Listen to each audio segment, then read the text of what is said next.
if you're completely trapped by a single ideology, you almost certainly follow everything that everyone else within your cohort does exactly the same.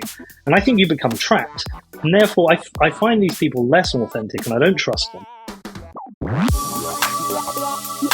This is the Blue Collar Bitcoin Podcast, a show where average Joe firefighters explore the most important monetary technology of the 21st century.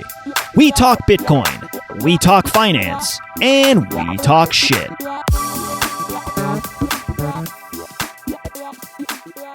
Greetings, lads and ladies, and welcome back into the Blue Collar Bitcoin Podcast. In this discussion, Josh and myself, Dan, had a blast with the King of Bedford himself, Mr. Peter McCormack. Peter likely needs no introduction, but if you aren't a Bitcoiner, or you happen to be a Bitcoiner who's either been living under a rock for the past 5 years or suffers from a brain injury, Peter curates some of the most widespread Bitcoin content in the world. He hosts the What Bitcoin Did podcast, and more recently, he's now the chairman of Real Bedford Football Club in the UK. During this dialogue, the three of us cover a multitude of topics, including Peter's personal path and strategies to success, why Bitcoin is most certainly dead and can't be resuscitated, the importance of knowing CPR, how to avoid getting trapped in an ideology, the nature of free speech, and vegan football clubs. More info about Peter is down in the show notes, and as always, you can follow us on Twitter at blue_collar BTC. A shout out to our sponsors of the Blue Collar Bitcoin Podcast. Do yourself a favor and check out the links to both COINKITE and LEDN down in the show notes. LEDN is a very unique financial services company. They have a highly principled Bitcoin forward perspective. LEDN is the first ever digital asset lending platform to undergo a formal proof of reserves attestation, where an independent public accountant regularly attests that the company is properly accounting for client assets. To put this plainly, this company mirrors and embraces the transparency, accountability, and auditability of the Bitcoin protocol and network itself. If you do listen to the show, you notice that we advise our listeners to be careful, manage risk, and never get over-leveraged. And that does include ensuring that any borrowing and lending decisions make sound mathematical sense based on your lifestyle and specific situation. Where available in your jurisdiction, LEDN offers a menu of powerful financial services. Keep ownership of your Bitcoin and access dollar loans with LEDN Bitcoin-backed loans. Harness your Bitcoin holdings to buy a new property or finance the home you already own with the upcoming LEDN Bitcoin mortgage product. Save Bitcoin and USDC to have access to LEDN dollar loans in their trading service if available. You can look into LEDN's well-architected menu of services at ledn.io. That's LEDN.io. The BCB podcast is also powered by COINKITE, makers of simply the best Bitcoin security hardware in the business. The Cold Card is a one-stop shop, ironclad, air-gapped, verifiable source code hardware wallet suited for cold storage beginners all the way up to Bitcoin pros. The two of us have and continue to trust our hard-earned capital in the hands of this device. Secure your Bitcoin and sleep as sound as a European hedgehog with the new Cold Card Mark IV. This thing has upgraded security elements, USB-C connector, new plastic, NFC, massive RAM for multi-sig, and much, much more. COINKITE makes a plethora of other products beyond the Cold Card, including the gorgeous block clock display art piece. You can throw price, hash rate, halving dates, market cap, and a ton of other great metrics up on this beauty. Trust me, if you're a Bitcoiner, this will be your favorite thing in the house. Explore all COINKITE products at coinkite.com, and be sure to use promo code BCB for 5% off Cold Card purchases. Alrighty, folks, go ahead, brew a cup of coffee, grab that favorite beer, or keep your eyes on the road ahead and enjoy our time with Peter McCormack. All views and language expressed by the hosts and guests in this podcast are solely their personal opinions and do not reflect their employers or organizations they are associated with. Do not treat any of the content in this podcast as investment advice or as an inducement to follow a particular strategy. This podcast is for entertainment purposes only. Peter, welcome on the Blue Collar Bitcoin Podcast. Thanks for giving us some time this morning. Hey, thank you for having me on. It's really cool. I've heard a lot about you guys. I can't remember who it was. Someone was like, "You've got to talk to those firefighter dudes." Was it Foss? Yeah, he's like a blue collar Bitcoin apologist. We love that guy. He is. He's our biggest fan. He's been on 3 times, so he's our repeat extraordinaire, and he is out and about. I mean, this guy's got his hands in everything in this space. It was fast, man. I think he was in Miami or somewhere. He told me, he said, "You've got to go meet these firefighter dudes." He said, "They're awesome." He said, their show's a bit like yours, but I think he said that it's a bit like mine, but you guys are smarter than me." Bastard. Well, he's full of shit, obviously. Yeah. So you're working on what, your 500th episode at this point? You're just cresting that, aren't you? Yeah, 500. Episode 500 is out tomorrow. It is a show I made in Miami with Austin Hill and Jeff Booth, which is pretty cool, man. Because those are like everyone knows how amazing Jeff Booth is. Not people don't know enough about Austin Hill, but he's also amazing. He's such a smart dude, and so to get the two of them in a room together was pretty special. We tried to make it happen in Texas, fell apart, so we did it in Miami, and it's I mean, those two. I mean, I can just say a word, and they go off and they can chat for 30 minutes, and I just sit there with my arms folded and listen. But yeah, that's a pretty special 500 episode. You just throw a hunk of meat out there, and those two dogs just gobble it up and let you sit back and relax. Yeah, man. It's a pretty special show. Well, congrats on 500, and I'm sure this goes without saying, but it's obviously your last episode because Bitcoin's clearly dead after what happened yesterday. So yeah, man. You had a good run, dude. Great run. Time to fade off into the sunset. Yeah, you know what? The timing's perfect. 500 episodes. Bitcoin's dead. I've grifted my money out of it. I can go off now and I can go off and do something else. Thanks for not making us say it. Yeah. If anyone's wondering, this is our last episode too, right, Josh? We're hanging it up after what happened yesterday. Yeah, well, I don't think we've quite grifted out enough yet, so I think we maybe got to hang it out a little longer. Maybe we'll get into NFTs and, DeFi. Who knows? Who knows where this goes? What is that? There's that, I think it's 99 Bitcoins has a Bitcoin obituaries page. It's been a couple years since I've been on it, but it's like it trends all the times throughout the years that Bitcoin's been dead. It's obviously... It's you can't resuscitate this. I mean, Josh and I are trained professionals in cardiac arrest. We're looking at a corpse that there's just no fucking way this thing can be resuscitated. So yeah, exit your positions and hang it up. But this is going to sound a little grim, but like most of the time you're not resuscitating anybody. Like this is, you show up, they're dead. It's, but once in a while one actually recovers, and Bitcoin seems to be the zombie that keeps going, man. So you've actually saved lives. You've actually brought someone back from death and saved their life and they're living now. Fucking amazing. There's a cool, one of the earliest ones, like this was like 7 years ago. This guy was playing a gig at Sam Ash and he just dropped dead while playing a guitar at Sam Ash. Sam Ash is a guitar center store near us. Someone started CPR immediately. The second this guy hit the ground, someone started CPR. And when we got there, they had already been doing a great job. The cops had already shocked him once. We took over. This guy went to the hospital, made a full recovery, which is extremely rare from that circumstance. And I attribute most of it to CPR right away, and came and visited us afterwards. And it was a cool experience to watch that entire arc. It was cool. That's fucking awesome, man. Yeah, it is. And it's a job, but it does have huge benefits when you get to see stuff like that happen. It's a really cool feeling. Talk to us a bit about starting your podcast. How did you see this thing from the beginning? Did you have any aspirations that it might get as large as it has gotten for you? I mean, it's just far exceeded any expectations because there's no way I could have planned for it to change my life the way it did. But I did, like, when I started it, it was kind of a hobby, but I did want to, like, if it could become my job, that's what I wanted. What happened was I met this guy called Rich Roll, who's got a podcast. He's a very, very successful podcaster. He's like a vegan ultra athlete, and I was vegan at the time because my mum was sick, and I went vegan with her, and I was running and listened to his podcast. And I went to an event he put on in Italy, and I just said to him afterwards, what happened was he said, like, if any of you are ever in LA, look me up. So like, I got back to the UK and I was like, fuck, I'm going to go to LA. So I booked a flight to LA 2 weeks later, and I was like, hi, I'm here. And I just said to him, Rich, I really want your life. I love what you do. Yeah. How do you do this? And he was like, go and check out the Pat Flynn course, buy this equipment, record your first show, and be patient. So I did. And that was nearly 5 years ago, 4.5 years ago. And, me and him have stayed really good friends, and, we share ideas and we meet up every time I'm in LA. But no, man, and listen, look, all I ever wanted to do, when I first launched it, was just like, can I get people to give a shit enough to listen? Right. Okay, now there are people listening. Can I make enough money out of this to be my job? And I got to that point, and now it's just like this whole other thing whereby I've got to travel the world. I got to interview a president, which is just ridiculous.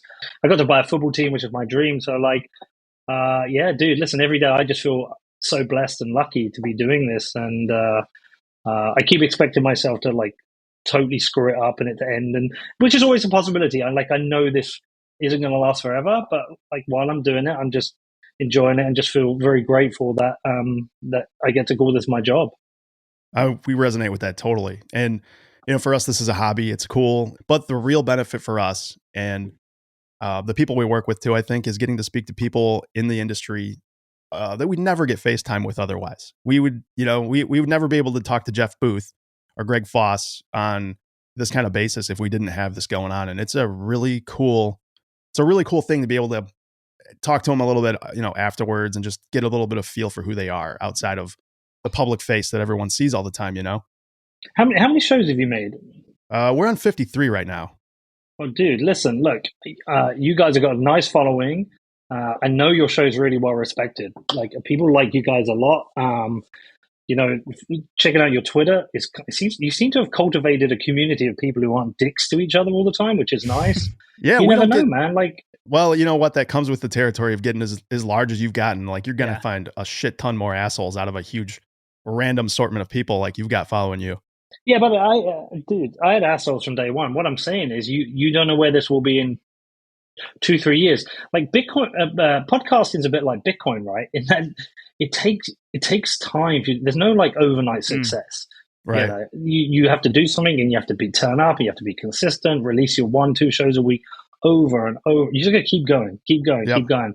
And like 2-3 years down the line, then maybe it's a decent chunk of income. You got a decent listening. But I know you guys are really well respected. So who knows where you'll be in a couple of years, man.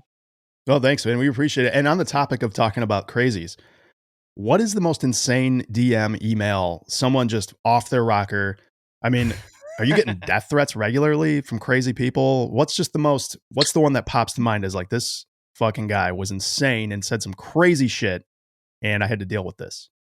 Yeah, I mean, like, I ended up closing my DMs because there are the insane ones, and I have had the death threats, but also you get the people, the begging letters, which there are just so many of them, you don't know which are real and which aren't, and people telling you that if you don't give them some money, they're going to commit suicide, and it's just like, oh god, oh, shit. Like really weighs heavy on you because you're like, is this real? Isn't it real? I don't know. I can't verify. I don't have you get so many of them. You're like daily, like 5-10. So I had to like just close that because there was no way of managing it. Tim Ferriss talks about this. I've had the death threats. I've had people posting where my address is, telling me like they know where my kids are, where they go to school. One guy repeatedly started creating accounts and coming back, telling me he's going to smash my teeth in with a hammer.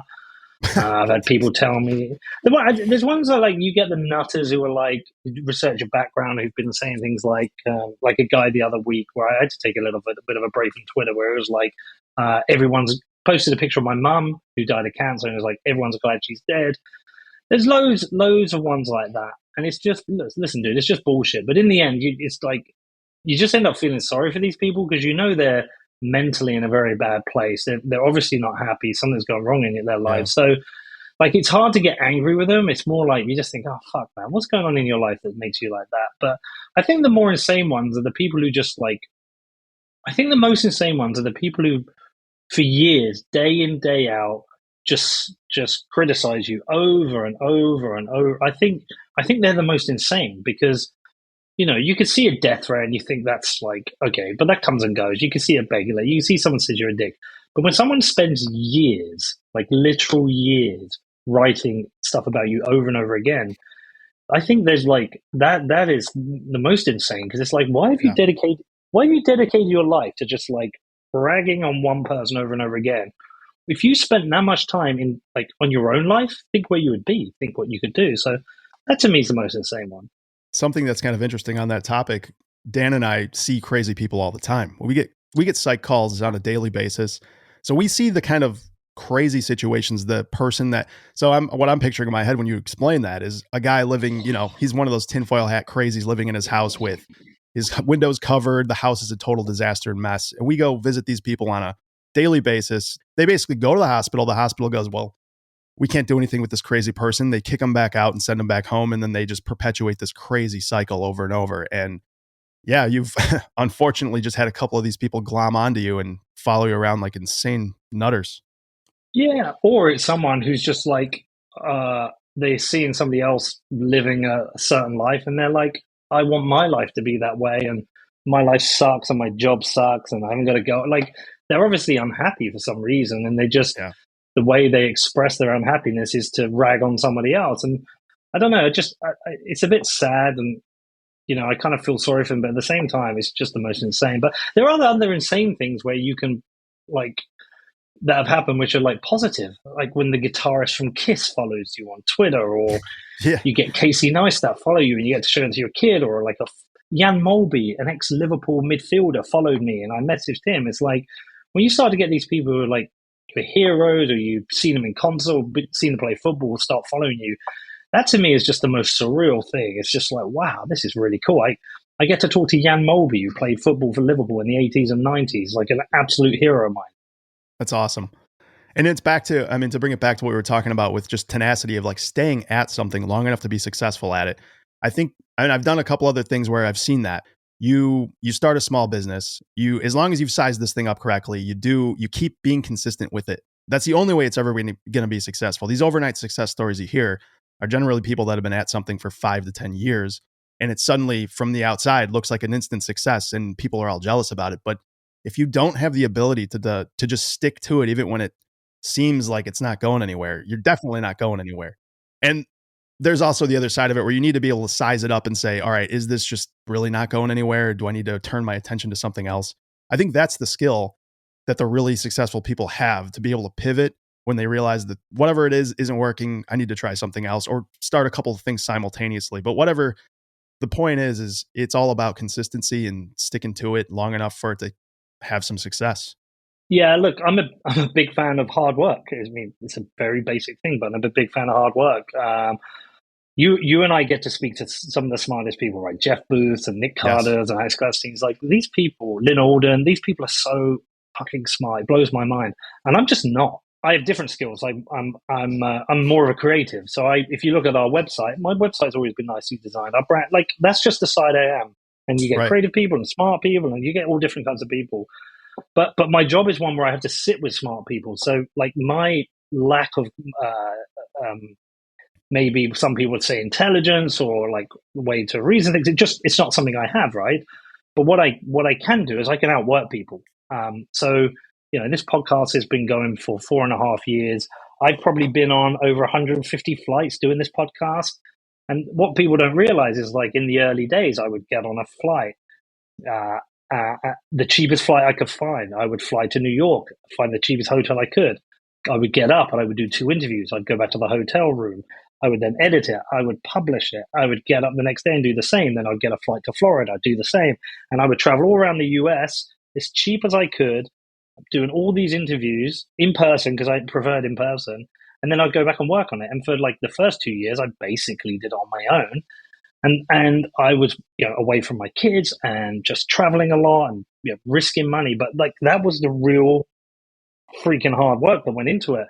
And I think some people don't realize like what goes into stuff like that. But it was the same before. I used to work in advertising. I used to pull 10, 12-hour days. And I know the best thing I can do is I can outwork people, and I can create something just by working super fucking hard. And that's what I have on my side.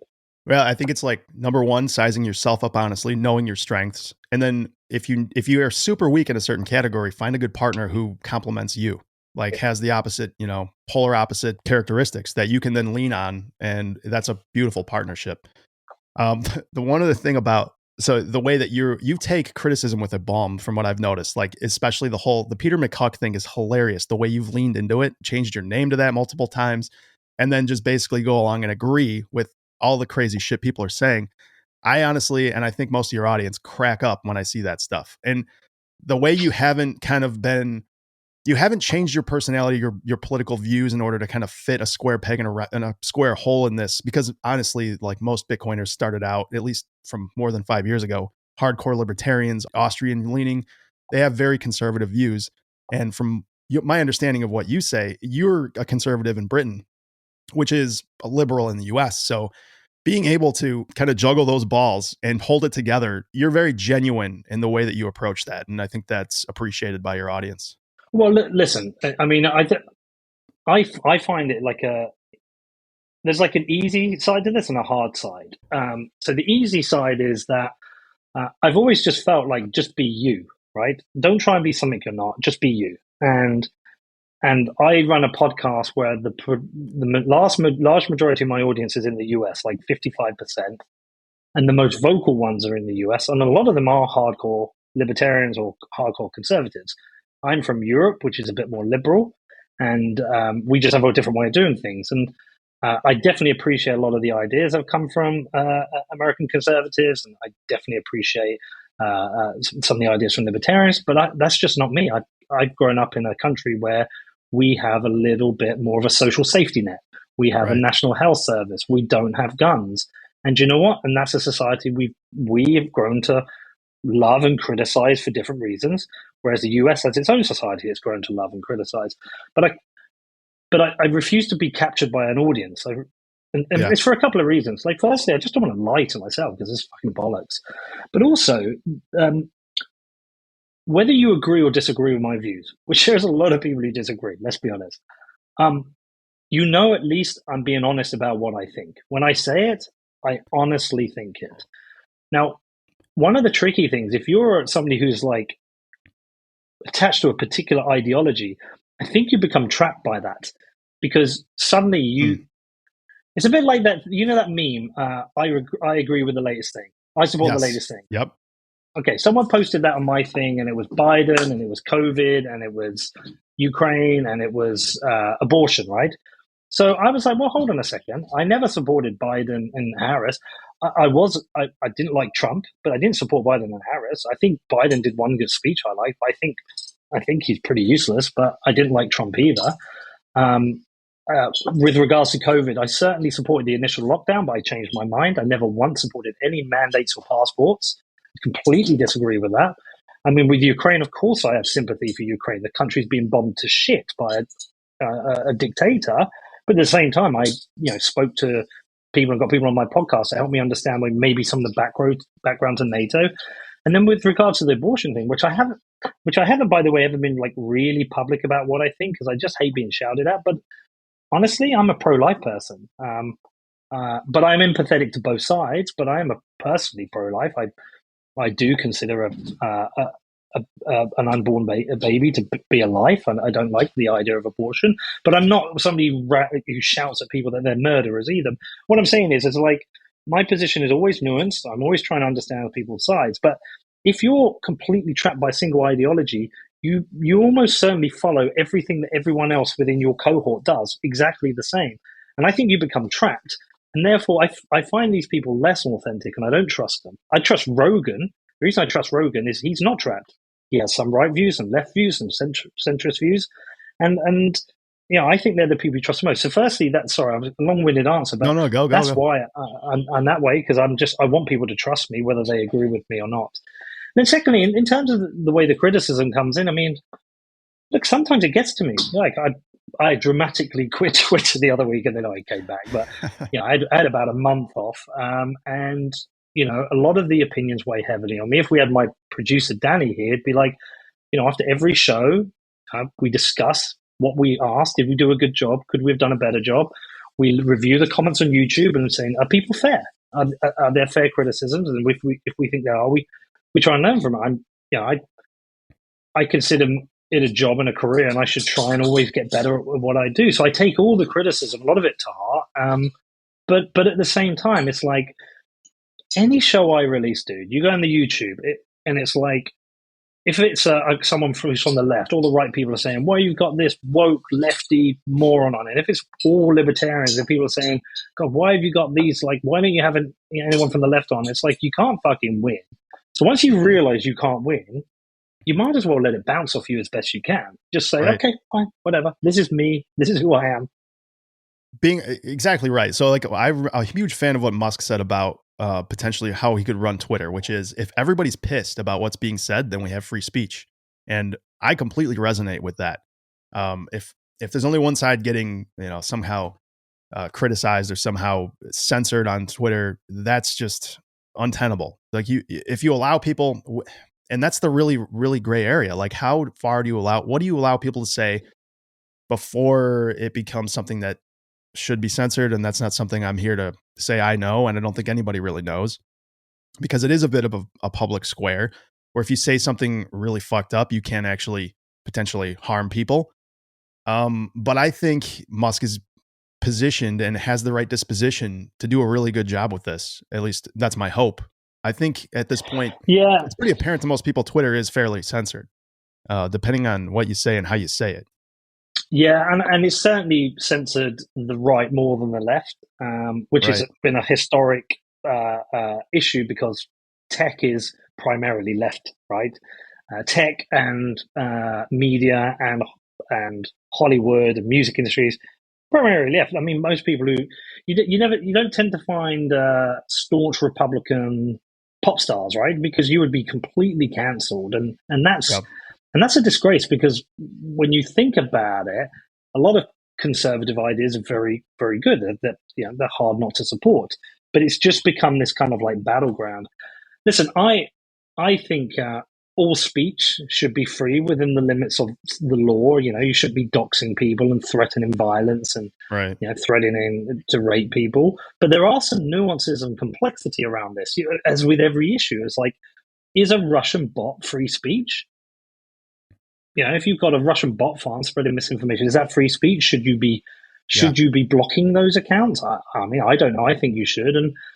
But I think that the Twitter itself could give you ultimate free speech, but also be unproductive to society because it's such a stomping ground of hate and arguments and shouting at people.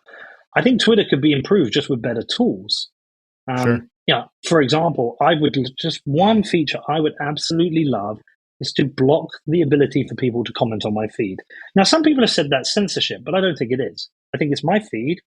I can choose who can comment on it. And if somebody keeps coming on and insulting people and harassing people, I should have the choice. I mean, I can block them. Why can't I just say can't comment?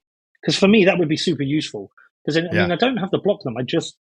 And I think if you had that, maybe some people would stop being such dicks. Because I don't want to block people from speaking for their views. I want to block people from speaking in my feed because they're abusive and they're rude and they're aggressive. I wouldn't allow it on if someone came onto my podcast and they were rude, abusive, and aggressive on the mic, I'd be like, look, I'm just going to end this, and I don't want it. It's not useful. I mean, right? It's never happened, but yeah, I mean, the problem with Twitter, I find, is that most social media, the problem of the algorithms that are designed in a way to drive attention and addiction to the platform, which drives advertising revenues. So ultimately, it works for the benefit of the advertisers and against the natural benefit of the users. And I think that's an issue. I hope Musk can solve it. I believe he has the right intentions. So let's hope it happens, because certainly the right have been far more censored. I mean, I think I thought he was a moron, but I don't think Donald Trump should have been removed from Twitter. I think that's insane that you remove a sitting president. It really is. It really was a strange situation that they couldn't believe they did it. I want to transition this a little bit and talk about, so our primary shtick on our show is to talk about the middle class and how Bitcoin's beneficial for them. Two things that I've noticed just in our profession, and I think this is very applicable widely for most people. There's two sides of the spectrum here, like people that are being severely hurt right now. The number one that I see every day is young people, say they're mid-20s, just started a career. They're just starting to get on their feet. They're saving money. Most of these guys, thinking of one particularly, wants to buy a house right now. And we all know real estate has just gone completely bonkers in the last few years. He's been priced out, outbid multiple times to the point now he can't partake in this market. So he's coming to like guys like Dan and I, like, what should I do here? And I don't really know, because we're in a situation where if you're not buying some property, you're missing out completely from the benefits of appreciating property. But we're also looking at potentially this market shitting the bed in the very near future with interest rates rising and all of that. What would be your advice for somebody in that position? Like, they've been responsible, they've saved up a good amount of money, they want to buy a house, they want to just start their life, and they just keep getting blocked out of this market by people that are cash offers that are outbidding them every single time. And the hard part is you can't be like, buy Bitcoin, because as we've seen in the last few weeks, like he could get a 50% haircut in the next few weeks. If we're going to be realistic, Bitcoin's not a good short-term thing to be buying. And neither is the stock market. There's nothing. I just don't know what to tell him. Dude, it's a tricky one. How old is he? Say about 25. Okay, about 25. Okay. I mean, listen, look, it's super tricky. I've got a friend of mine at the moment. She's trying to buy a house. She keeps like getting priced out. She viewed a house yesterday. She offered £15,000 over the asking price and still lost it. Still didn't get it. Jesus. So it is a super tricky situation at the moment. I mean, look, there are options. The option one is, option one is to try and find a jurisdiction you want to live in where you can afford a property. Option two is come to some kind of acceptance. As frustrating as it is, and annoying as it is, but like an acceptance that you can't get a property at the moment, and therefore focus on your career, and maybe get to a point, work on your savings that you can do in the future. I mean, it's tough because the options aren't good, and we're at a time where everything's getting super weird, and oh man, it's tough. I mean, I think about my kids, dude, and all I can do is save for them, right? I have a saving and I save for them, and hopefully one point when they want to get on the housing ladder, I can help them and do that. But it's a really tricky environment. I think young people have got it tricky in a couple of ways. Not only is the money system fucked, but we've had this massive change in technology over the last 10 to 20 years that is rapidly changing still. Yet we have an education system that is just not kept up. It's just not kept up. We're not equipping people for the real world anymore. I mean, we teach kids to memorize facts when they have a supercomputer in their pocket. I've thought of that for a while. It makes no sense. It makes no sense. I mean, my kids are still doing math that I don't understand. I mean, look, I understand some people might want to be a doctor or something where they might need that, but what about real skills? My kids are getting gender studies at school, and I'm not one of these people who's going to rag on trans, whatever. I'm just saying, gender issue became a really big issue for education. Why didn't financial literacy also become an important issue? Right. I mean, personally, look, if either of my kids turn around to me tomorrow and said, look, I want to quit school, I'd be like, cool, what are you going to do instead? You can quit, but tell me what you're going to do instead. Like, what is your plan? And I would help them, and I would be cool with that. Because, the work environment's changing. Do you really want to go and get a job where you're just like a cog in a wheel processing shit, or do you want to do something creative, you have control of your time? And how are you going to earn the money to get you the things you want? But I mean, look, I'm not really answering your question because I don't know the answer. If you're getting priced out, you need more. You either need more money or you need to find a property you can afford. And if it's either lowering your expectations, moving to another environment where you can afford a property, or just changing your time horizon and focusing on your career. And maybe like in a few years you can save some money and get to it. But look, it's a really tricky situation. I certainly wouldn't say buy Bitcoin and you'll be able to afford a house in 4 years, because that might not be true. Hey folks, we're going to interrupt the show here briefly for two reasons. First, be sure to go check out our wonderful show sponsors, COINKITE and LEDN, down in the show notes. Secondly, we had a bout of technical difficulties during this discussion, so we took a quick break and picked the discussion back up, hence the upcoming abrupt change in subject. Enjoy the rest of the chat. What a clown show, gentlemen. Here's what just happened. So you two have been talking this entire time. I've been listening to you. Everything's looked perfect on my end, but I thought I got raptured or something because coming through. Then apparently, I don't know what the heck just happened, but I've been spectating you two. It's been fascinating, but I guess no audio has been coming through. We've had a good time. You better not fuck this up now. Yeah, exactly. I'm the wrench in here. I want to go back and say something that I tried to say, I think like 6 times. You two assholes were railroading me the whole time. I can't believe you didn't hear me. Dude, we actually did see the whole time. We just completely ignored you. Exactly. We muted This is handshake. We were texting each other. It's like, fuck that guy. Peter, what I was going to say was, this is going back to a previous topic, and then we can get back on the middle class thing. You have seemed to me to be sort of a magnet for dogmatic binary thinking. Here's the deal with this podcasting thing, and tell me if you resonate with this. When you are the content creator, right? This is basically just an intellectual exercise pursuit where you're just having conversations with random people. And now all of a sudden you have this footprint, this following of people that are critiquing like your intellectual evolution. You're just a dude exploring ideas. And now you're this magnet for this cohort of tons of people that are pissed at you just exploring ideas. I know, man. This is something I think we've spectated you experience. And we're just now getting to a point where we're feeling some of that. Because it's like, hey, we're just a couple dad firemen having conversations in our basement. Why the fuck are you pissed about us just exploring ideas? Which I think hits on an important theme before I hand it back, which is there is a way to have conviction without being dogmatic and closed-minded. And this is something that the Bitcoin community needs to work on significantly.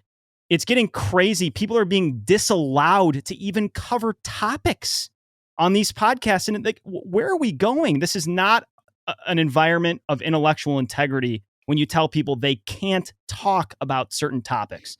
Do you know what? Some people are becoming the thing they hate. And it's, I tell you my favorite thing to say to, like, sometimes I go in the YouTube comments, my producer tells me off all the time, but like someone's like losing their shit. I was like, can you just stop listening to my show?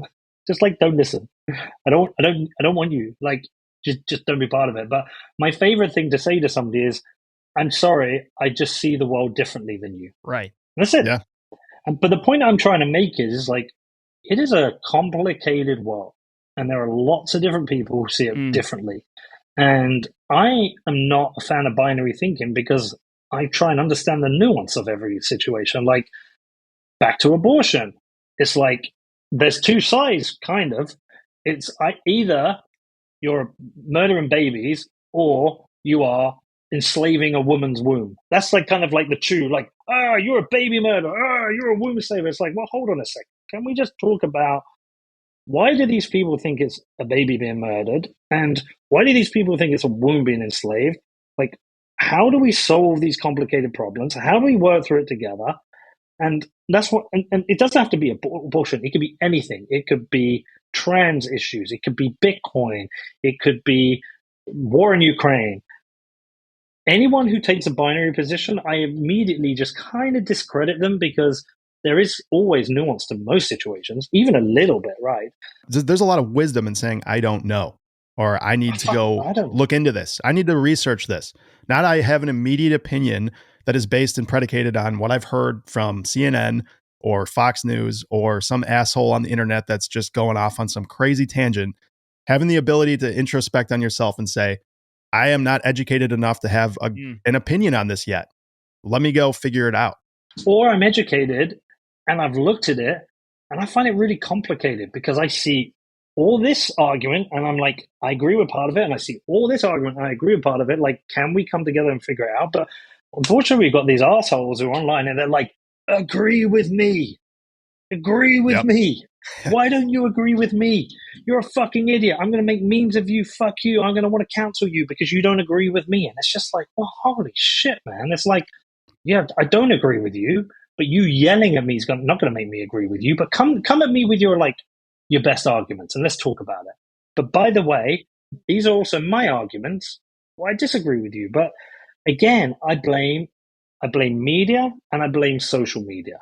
I blame the two of them because the incentive system of them both is to capture an audience and make you join the team. This weirdly, I don't know how I've done it. Somehow I've managed to walk this line of pissing everyone off, yet it hasn't fucked my career. Like, I've pissed off. We're interested in following. And I've pissed off the right, and then somehow I seem to still have like a big audience. And do you know what I think it is? I think you've got the angry left and the angry right, and in the middle, you've got the 80% exhausted. And the most important feedback I get isn't Twitter, it isn't YouTube, it's my emails. Because if someone sits down and takes the time to go, I'm going to email Pete McCormack and give him my opinion, I'm like, okay, you've cared enough to send me something, and you've sent me something where there's no witness to it, right? When you send a YouTube thing, you're probably the kind of person all day watching videos going, fuck this, fuck you, I hate you, right? When you're on Twitter, you're virtue signaling, whether you're on the left or the right, you're virtue signaling a lot of the time, and you want likes and retweets. I can't take, nothing you say is going to change what I do, but if someone drops me an email, and it's a really considered email, and they've like really explain their arguments. I'm like, okay, I'll reflect on it. I'll say, Danny, and I'll forward it to Danny, my producer. I'll say, Danny, look at this. This show here we made with Alex Epstein. Everyone said I was rude and interrupted him. And I was kind of ignoring it on YouTube, but I actually got this email from this guy. He said he listens to all the shows. He felt the same. Should we go and check it out? So we go and look at the video. And we're like, yeah, do you know what? Maybe I did interrupt him a few times.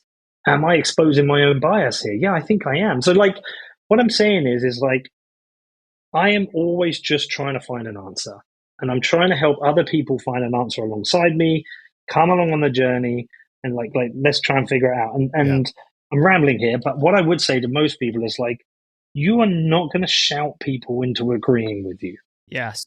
You're just not going to do it. Go and read The Righteous Mind by Jonathan Haidt, one of the most important books I've ever read. It explains to you why you have conservatives, why you have liberals, the nature part, the nurture part, but it helps you understand how other people think. And yeah, so that's what I do. The other thing that's intimidating and unnecessary to feel this way as a content creator is like, of course your viewpoints are going to be on the move. If you're not willing to sharpen your ideas against those that differ than yours, and then willing to change them if your ideas need altering, what kind of intellectual integrity is that?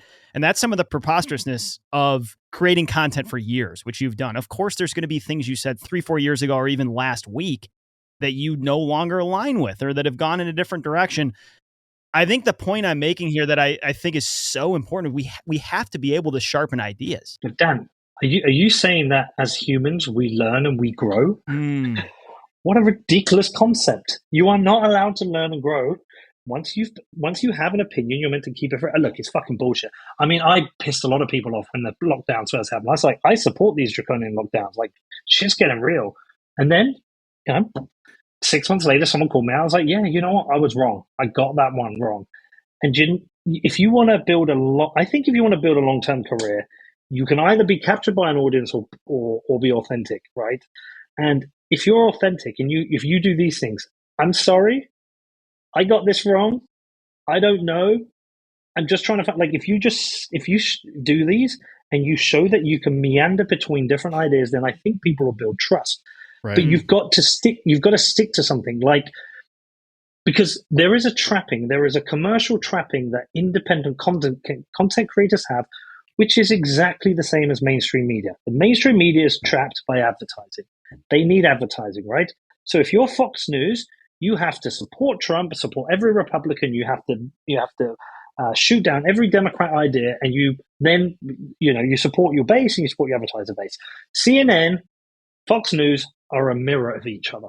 That's all they are. They are a complete mirror of each other. But what's happened is independent media people, like your Rogans, your Ferrises, your Lex Friedmans, have managed to carve out a career of just intellectually trying to find answers, right? Now, if you're an independent content creator, you can get trapped as well. I think Tim Pool's become trapped. Now, you've become trapped by likes and retweets because they lead to more people listen to your show, which leads to more CPMs, which leads to more money. Yeah. But and it's a fast track way to get an audience. Like, trust me, I'm on like 500,000 Twitter followers. If I wanted 1 million, I know how to do it. And I know how to do it quick. But it means cutting corners. It means holding opinions I don't want to hold. It means over trolling. It means memeing the shit out of people. And I don't want to do that. It's just not me. So if you want to you can basically be the hare of the tortoise. Now, the hare shoots ahead, whatever. But the tortoise has longevity, right? And if you want to be the tortoise, just be honest. My sponsors know I'm honest. They trust me. I'm not trapped by my sponsors either. So yeah, I mean, that's the way I see it. You just try and be honest. It reminds me of that conversation you just had with Tour de Meester about Stephen Monalou. Like he created a cult, and it goes back to this kind of tribalistic behavior that humans have, which is if you want to create a cult, fairly straightforward, you set rigid rules and ideas, and you force people into that box and you cram them in, you ostracize them if they're willing to step out of it, and you ban them from the tribe, and they're gone. And then you're able to basically just create this insane echo chamber for your cult. And that's kind of what you're describing, but you're going to either build a cult or you're going to be honest and true to yourself. You also disincentivize idea exploration. Yeah. So like we've had people tell us, even at our size already, like, you shouldn't talk to so-and-so. There was an instance where we wanted to talk to and we do still want to talk to Voorhees very much. We've actually really enjoyed the episodes that you've done with him. Like, I love Eric. Here's a guy with a different perspective than ours, for sure, but somebody that has earned his keep, has been in this space a long time, and obviously values the tenets of what Bitcoin represents. We literally tweeted out that we were interested in talking to him and had someone message us saying, like, you shouldn't talk to him. I'm like, who the fuck are you? I can talk to whoever I want to talk to in my basement at my house. And even if we end the episode completely disagreeing with Eric, that was a fruitful intellectual exercise for us, potentially for him and for our entire audience. But again, listen, this stuff's tricky because I had the same when I interviewed Craig Wright. Like, what the fuck are you doing? When I interviewed Roger Fairs, like, what the fuck are you doing? Like, I had it all early on and I didn't know what I was doing, to be honest, and I just did them. Now I've got it in a similar one. So that's Stefan Molyneux one, right? Like, firstly, I'm not sure Tua made the best argument that it was a cult. But I do disagree with him. Agree with him. Like, there's issues with Stefan Molyneux that I have. I think he's divisive. I think he isn't consistent in his opinions. I think he is manipulative. But either way, whether it's a cult or whether it's just a group of people surrounded by some ideas that I disagree with, I'm not a fan of the guy, right? The show goes out. My YouTube is on fire. It's clearly got shared somewhere amongst his Stefan Molyneux fans, and they're all coming in like, oh, you're out of order. This is a smear campaign. This is bullshit. You should have Stefan on. You should talk to him. You know, and sometimes there are times where somebody will be criticized and I will want the other side. Or when I've talked about green issues, like, because I've interviewed Catherine Hayhoe, who's an environmental scientist. I'll also interview Alex Epstein, who's on the other side. That's fine. I'm okay with doing that. But if every interview is a choice, and when people are like, do you want to interview? You should interview Stefan Molyneux. I was like, no, not because I'm scared. Not because I feel I owe him. I'm not talking to him because I think he's a fucking idiot. I think he says some interesting things sometimes about some things. I also think he's massively divisive. I think he's a racist. I think he puts out ideas which I just don't want to entertain. Or I don't even want to have to spend the time prepping for somebody who is very talented at arguing his point and putting people in a corner. He would end up owning that interview and owning me. And I don't want to do it because I don't want to spend all that time prepping for that. When I disagree with him, I'd rather get somebody on who I think's got ideas that I'm interested in. I don't want to talk about give ideas of telling people they should divorce their family and cut their parents out. I think that's fucking bullshit. Unless your parents are psychos and you need to get, and you usually figure that out yourself. I also think his race and IQ. Look, the race and IQ thing's been discussed a lot. Personally, I think it's whether it's right or wrong, it's how people weaponize it for bigotry and discrimination. That's what I don't like. And I don't want to have that conversation because I don't really give a fuck if someone from a different race has a different IQ. I don't care. I literally don't care. Because a generic, what are you going to do with that? You take this generic, which may or may not be even like real science, but say you just could find an answer that said, there is an alignment between race and IQ there. What are you going to do with that? Are you saying, what is the advantage of having that information? What, you're going to put better education programs in for the other races? Or are you going to use it to exclude people and exclude people coming into a country? Because what you're going to do is discriminate against certain people because there's this generic difference in IQ. Look, I don't even like talking. I just think it's bollocks, man. It's straight up stuff from the Nazis, and I'm not interested in it. And so, so when a Stefan Molyneux, like people say, no, just because there's like 20 people on YouTube shouting at me, I've got an audience of like anything from 50 to 150,000 listening to an episode. Do I think they want this? And do I want it? Well, I don't. So that's one cross. Do I think the audience wants it? Probably not, apart from a handful of people. So I don't want to do it. Like Laura Loomer. I did the Laura Loomer one out of the conversation that happened at the conference in Miami the previous year. And you know what? I wanted to do it, but actually the audience didn't give a shit. A handful of people did. And I also think she's another idiot who talks a load of bullshit. So like I'm becoming super selective about who I want on the show. And I don't feel like I owe a duty to anyone to come on it. I just don't. I feel like I'm ranting. It's your show, dude. It's your creative project that you get to decide what you want to do with. But listen, what the point I'm trying to make is no one can tell you that you can't talk to someone, but no one can also tell that you should talk to someone. Right. In the end, it's your show. It's an audience you're cultivating around a bunch of ideas. You take it exactly where you want. Yeah. Who's your dream guest on What Bitcoin Did? That's a good question. What I've had or what I want? No, that you would want that you just haven't been able to get. Somebody that's just not quite attainable. I mean, look, if it's in the Twitter world, I've never had my shot with Jack Dorsey. I would love that. He knows that. I've told him.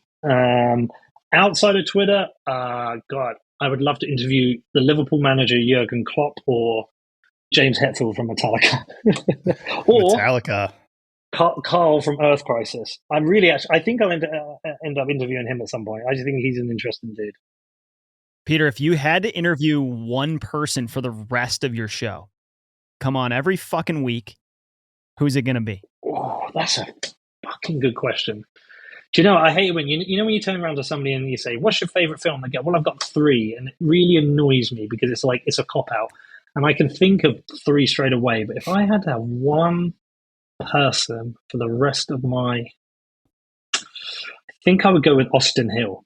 Breedlove went deep with him on a series. What was it, like a series of 8 episodes or something? Loved every bit of it. That guy can dig deep.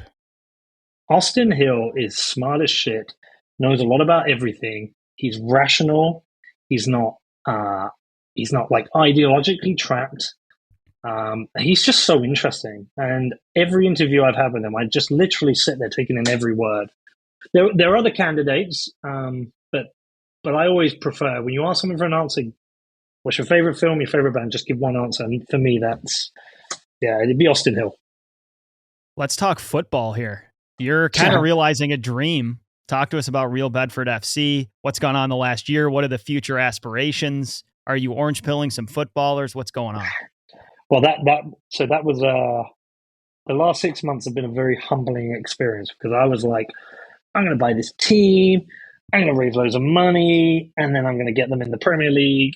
And then we took over, and we couldn't even get them in the playoffs in the first year because I was not humble enough to understand that there are these 2 symbiotic elements of how a club works together. Actually, there's multiple, but you've got on pitch and off pitch, and they need to work together. And I thought if I can do the off pitch really well, bring loads of money, and I can just give that to the on-pitch people and they could just get instant success. Doesn't work. And I've learned that now. And yeah, that was a very fast, painful lesson which I've had, which I'm glad I've had. But now the focus on next season. We announced our new manager today, Rob Sinclair. He's an ex-player, played for Stevenage, Forest Green. He's from Bedford. He played for Bedford Town as well, local person. He kind of ticked every box for us. And we've given him a target. And his target is to win the league next year. It's not just to get promoted, it's to win the league, to come top. And we believe he's the guy to do it. But this is part of a long-term vision. This is about, football has its own money problems. It doesn't matter whether you're in the Premier League or Tier 10 like us. Clubs are going bust all the time, especially clubs that go to the Premier League and come down. The distribution of money is poor, and clubs are just run in very risky ways. And we're trying to say, listen, we're going to do it in a different way. And there's been some clubs who've had, outside of the big clubs, who've had some success building a team around an idea. Forest Green Rovers are a great example. The chairman's a vegan, an environmentalist, and he's built his club around the idea of veganism. And that's their thing. Whether you agree with veganism or not, that's their thing. And you know what? The vegans love them. They love this team. His whole team is just pale and withering away. They're passing out on the field. Do you know the funny thing about veganism is, like, a lot of Bitcoiners don't like it. I'm telling you now, I was a vegan for 2 years. The first year when I had the time to make my food in every meal, it was the healthiest I've ever felt. I was in good shape. I was running. I had a 23.5-minute 5K and a 51-minute 10K. I would run 50, 60 miles a week. I felt light and I felt good and I felt strong.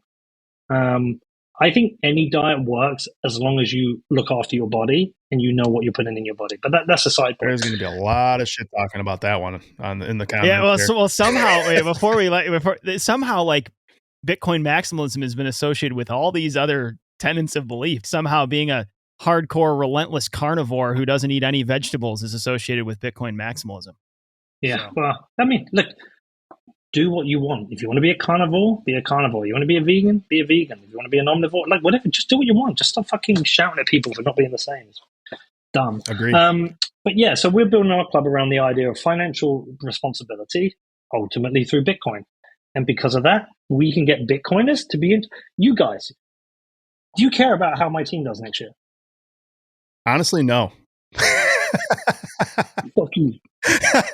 Hey, Peter, just as a spoiler, Josh is a complete nerd loser. Yep. He's never cared about sports. So, Weirdo. Pete, I thought we would give you a couple of pointers since we're both big footballers. And we recently watched, this has been a big trend at the Firehouse lately. There's a hilarious documentary on Netflix. It's about an amateur or a pro hockey team that was bought by a mobster. Have you seen it? You've seen it? So, yeah, I loved it. Even better. So we were going to recommend, if you want to take this in a different direction, maybe the secret is to just beat the shit out of the other team, red card, yellow card your way to the championships. Just incentivize these guys to just be brutal. Yeah, that's the plan, dude. We're going to fuck people up. No, I've seen that. That is amazing. But Dan, listen, you care, right? Yeah, like you're galvanizing the support of an entire community that, like, I'm un-American, Peter. You think I give a shit about soccer in actuality? No, I don't. I'm from the United States. But if I see the win tally rolling up over there in real Bedford, you better believe I'm going to get excited about it. That's what you're talking about getting everybody on board from a certain community. Well, think about it. Like, no one gave a shit about MicroStrategy 2 years ago. We all love this company now. We don't buy their software. Right. No one gave a shit about El Salvador like 18 months ago. It's now our favorite other country in the world. We love it, and we want Bukele to win. This is the same with Real Bedford. It's like, let's get behind an idea. I think you're definitely onto something. And obviously, kidding, like, I do want to see your football team kick ass, and it would be really cool. And I think the angle that you're playing there is going to have some momentum behind it, because everybody wants to see people they know, people that are in Bitcoin especially, do well. And I hope you guys do. What's the perception of like team management team previous fans about the whole Bitcoin introduction? Like, do people care? Or are they? We don't have many fans. Listen, in the town, there's a little bit of excitement around it, but that's equally met with some massive fucking hate. Like people there's another local team called Bedford Town. I mean, there's some of their fans hate us, and they want us to fail. But it's a mix. It's just a real mix. Some of the negativity is my fault for coming in like a big loud mouth saying, "Oh, we're going to do this," and like we didn't. But some of it is like people don't like change. Like, they hate our name, they hate our logo. Like, everything we're doing is non-traditional football. It's just not. We're trying to build a brand and a team that can appeal outside of town. Because if your appeal is just your town and you're a small town like Bedford, financially it's hard. It's hard. We're trying to appeal outside so we can bring success to the town and have good finances.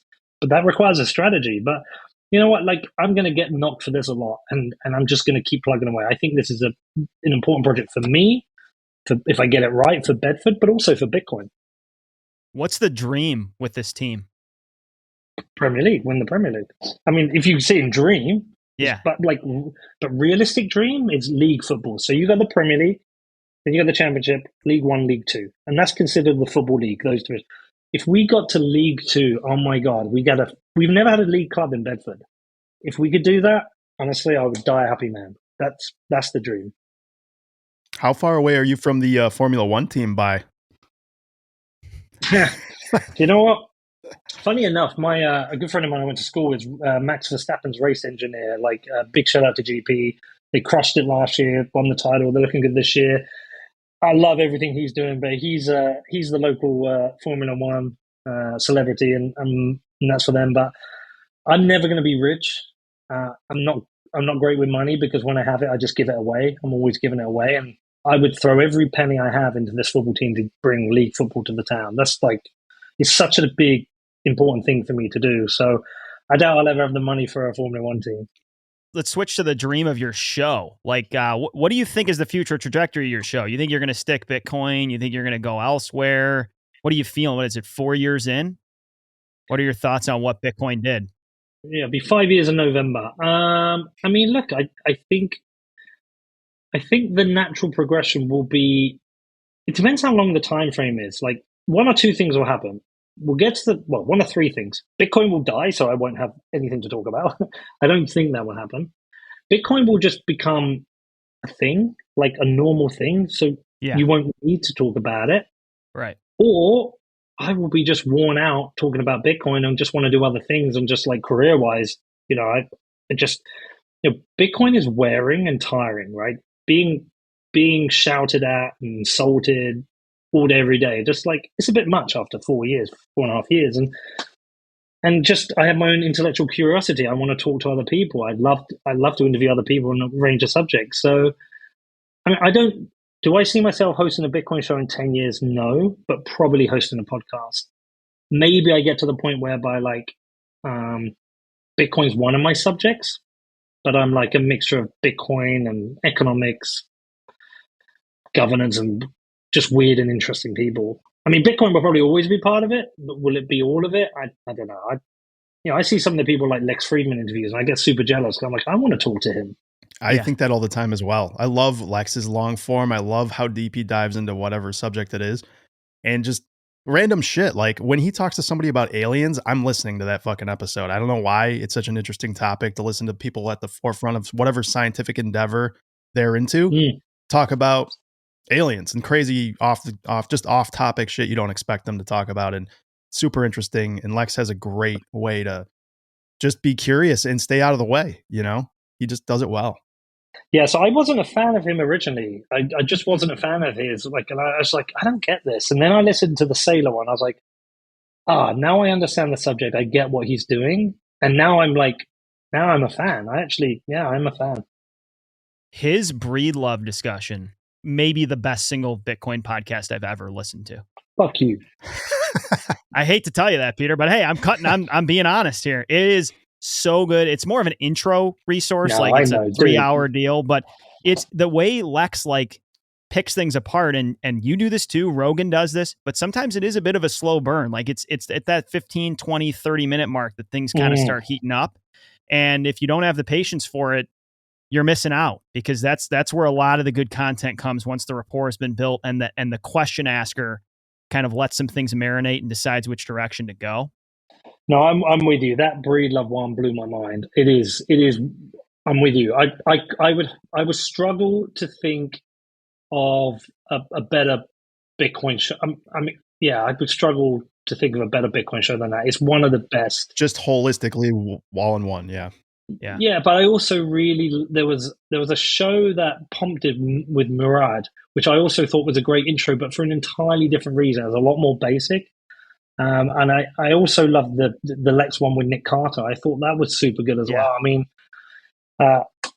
Lex was someone, like I say, I wasn't keen on, and now I get it. And now I'm like, oh, I see. Because the other thing is, I don't know about you guys, but I listen to podcasts differently, I think, than everyone else. I can't just listen. I'm learning. It's a bit like if I watch a basketball match, I'm watching a game of basketball. If you want to be a professional basketball player, when you're watching a basketball match, you're trying to learn what the players are doing, take something from it. Right. So when I listen to a podcast now, I can't help but thinking, shit, that was really cool what you did there. Like how you took that conversation there, or how you you encouraged an idea to come out of the guest. I mean, I've interviewed Michael Saylor 3 times, but I've never done as good a job as Lex Friedman did. He fucking crushed it. And I'm like, what is it you've done that I haven't done? And so that's something I take from podcasts now. I wonder how much of it just has to do with the long form, this the long form itself. Like it just allows that slower burn and allows the guest to relax more. Maybe. I don't know, but I do enjoy long form. The problem is with when you've got a show like a Bitcoin show that's just Bitcoin, you're essentially a Bitcoin bull. Therefore, you come in with your own opinions. Therefore, sometimes you maybe get into a debate or try and lead it down to a road which is your opinions. Whereas if you're Lex Friedman, you're doing every interview can be a completely different subject. So you're basically saying, come on and teach my audience about this. Just teach me. Right. Just tell me what all this is and what it means and why I should care. Whereas I have to go a layer deeper because I've got people who are questioning things. Questioning, perhaps they're questioning political structures or like this future world of anarchy that some people want. And I'm trying to get into those deeper layers, which means I really have to push people. Sometimes I stumble, I get things wrong. Like, it's hard. It's a lot harder than you think, right?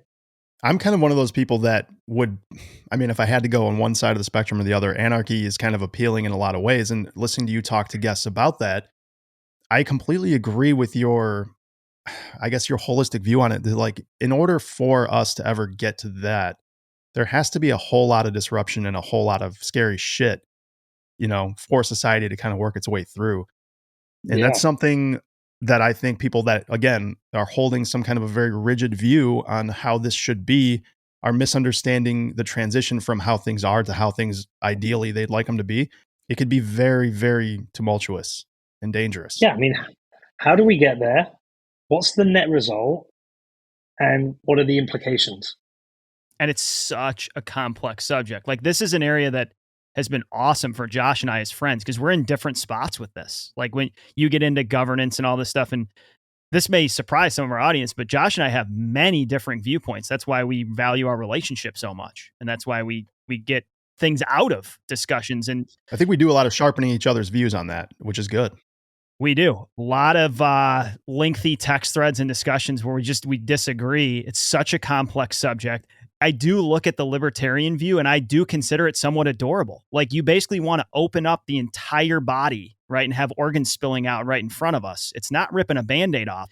It totally rewrites the entire fabric of how human beings communicate and relate. It's not that I'm saying there's no chance we can get to a destination that looks very dissimilar than where we are today, but we have to make incremental moves and latch on to things that incentivize changing behavior. So let's say we start from ground zero saying, central governments around the world are engorged. They've gotten massive. They have their hands in everything. We want them to retract to some extent. Well, then we need to embrace technologies and movements that incentivize behavior in the direction we want, right? And that's, I think part of the reason we're interested in Bitcoin, but that can be an incremental move. Like, there's this sudden desire to arrive at this fully libertarian society that just, in order for food to be on the table and for people not to be starving on the streets, I don't think that people sort of work through what happens in the midterm of how we get there and be careful what we ask for. Because I do, and Josh and I would agree, we hope for the flourishing of mankind. Like, we want the most flourishing for the most people possible. Peter, I'm just going to make my response to him really quick. Like, obviously Dan's an idiot, clearly. No, I think Peter, you've influenced my view on this a lot. And it's basically like, I think everyone comes at a view where they think that they're being reasonable and they're being logical, and they hold that view very close to themselves. And anything that derides that is a personal attack, and it hurts my ego. So I don't like it. And I agree, Dan, the transition needs to happen in some capacity, but it probably won't be what every libertarian wants or thinks, or any anarchist or any socialist or any other part of the spectrum. But it's important for people to just keep their ego out of their ideas as much as they can, really is what it boils down to. Amen.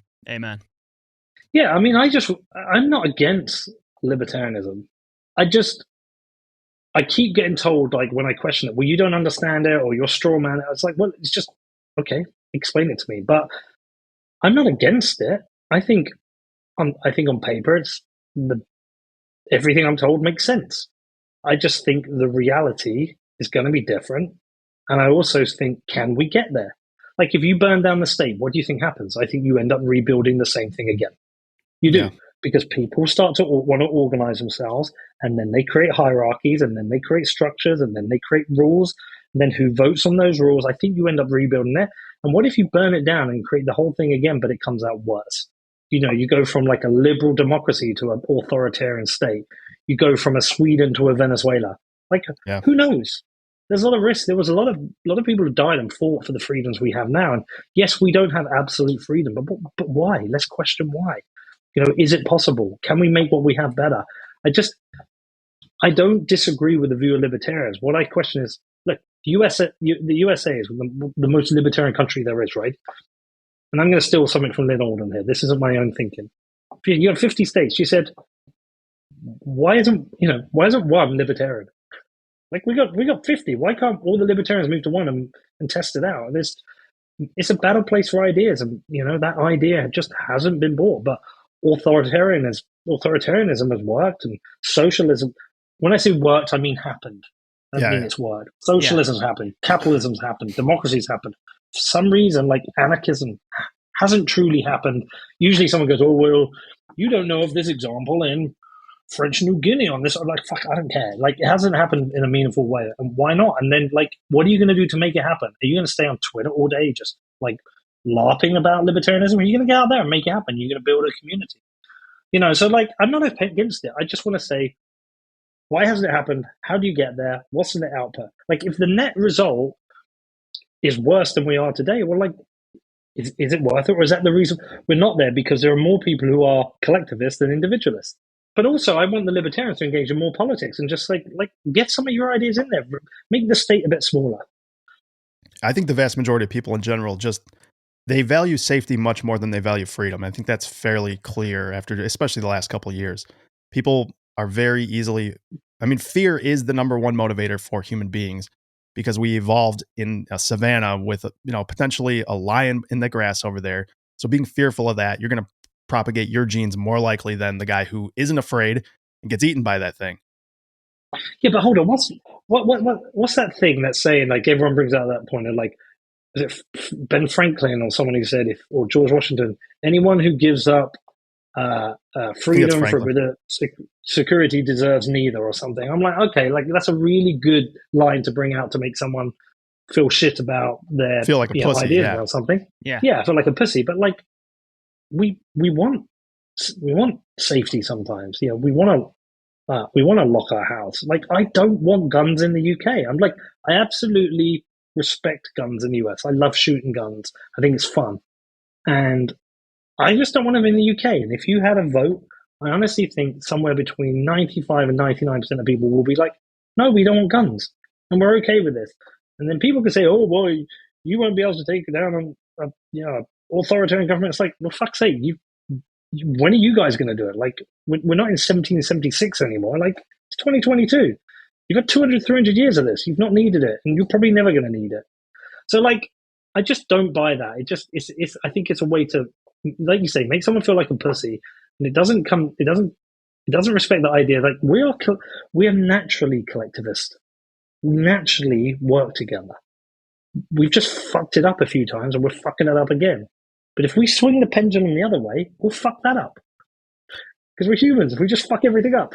Yeah. And again, this is why there's the outliers on either side of the spectrum. And then there's the vast majority of people that are somewhere in the middle that just want reasonable shit to happen. They don't want the world to burn. They just want to live their lives and be relatively safe. Yeah, exactly. See their kids. What pisses you off the most about Americans? I want to get this question. Like, what's the most annoying? Huge percentage of your audience is American. Oh, that's a good question. Probably how fat they are. I'm hardly skinny myself. Well, firstly, I'm going to be positive. I actually love America. There's no country I've traveled to more. I've been like 100 times. I think I've done like 17 states now. The experience I always say to people of going to America is very different from the media. Like, it's not everyone going around chanting USA and arguing. Everyone's so accommodating, welcome. And people want you to win, which is my thing I like about Americans. They want you to win. People here want you to fail. But Americans want you to win. And they're like, how did you win? I want to win. Tell me how to win. So I like that. What just pisses me off about Americans? I guess the one thing is, like, I think Americans should travel more. Like, and go to Canada or Cabo doesn't count, or Turks and Caicos. Yeah. Like, not even going to South America. Like, get to fucking Asia or get to Europe and just see that people live differently. Like, when I first went to America, I was like, you guys are fucking idiots with your guns. You've got kids running around school shooting each other. And now I spent time there. I understand guns. I understand gold culture. Still don't want it, but I understand it and I respect its background, right? Go to Europe and understand the way we do things. Walk around the streets and you don't need a gun. And you feel a bit safer. Not perfect. Not everywhere's perfect. Yeah, see the way we do things. See us and see, like, go to Asia. See how Asia is and how everyone's so fucking friendly in Thailand and Cambodia. Travel and get to see, because I think my biggest criticism of America, they think America's perfect, America's best, we're the best, everyone else has got it wrong, everyone should be like us. But some of the biggest geopolitical mistakes America's made is trying to make everyone the same. Like, there is a reasonable argument to say that under Saddam Hussein, Iraq was a better country. It was a more fucked country, and they had an authoritarian dictator who gassed people. Don't get me wrong; he is an evil fuck, and you should want rid of him. But at the same time, it was stable, the region, right? And I think you have to let people figure this shit out themselves. Like, democracy has to be born from within a country. They have to fight for it themselves. You can't impose on people because you get people hate you for it. So I think Americans need to realize there's a world outside of America and understand how different cultures work and just try and embrace that back in their own country. Totally agree. Well said. Yeah. Well said. Man, it was fun not talking that much about Bitcoin this week. I'm guessing you agree, Peter. We talk about it every week, so it was fun to just shoot the shit.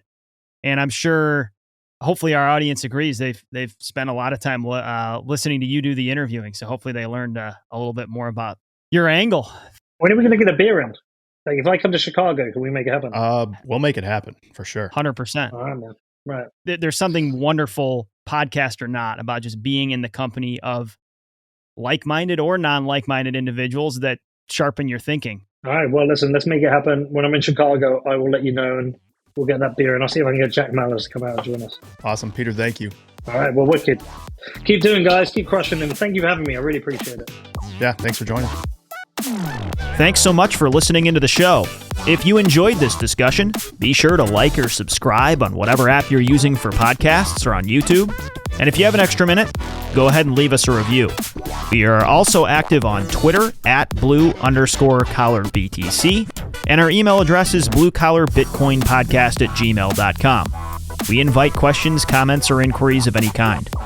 We look forward to you joining us again on the BCB Podcast.